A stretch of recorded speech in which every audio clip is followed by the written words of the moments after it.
আজকে আমি আপনাদেরকে কোয়েল পাখির ডিম পোলাও রান্না করে দেখাবো।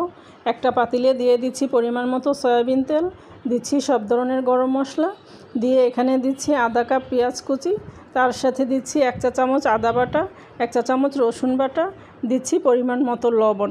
কিছুক্ষণ মশলাগুলোকে ভালো করে কষিয়ে এর মধ্যে দিয়ে দিচ্ছি 4 কাপ পরিমাণ ফুটন্ত গরম পানি। পানিটা ফুটে উঠলে এখানে আমি দিয়ে দিচ্ছি 2 কাপ পরিমাণ পোলার চাল। চালটাকে দিয়ে ফুটে উঠলে এর মধ্যে আমি ভেজে রাখা আলু দিয়ে দিচ্ছি, দিয়ে ঢেকে আমি পোলাওটাকে সিদ্ধ করে নিয়ে এর মধ্যে এখন দিয়ে দিচ্ছি কোয়েল পাখির ভেজে রাখা ডিম। এখানে 25টা ডিম দিচ্ছি 2 টেবিল চামচ পরিমাণ ঘি, তার সাথে দিচ্ছি অল্প একটু ফুড কালার আর কিছু কিশমিশ দিয়ে আমি এখন ঢেকে 4-5 মিনিট রান্না করে আপনাদেরকে পরিবেশন করে দেখিয়ে দিচ্ছি। এই রেসিপিটা অনেক মজার একটা রেসিপি, আপনারা বাসায় তৈরি করতে পারেন। আশা করি রেসিপিটি আপনাদের ভালো লেগেছে।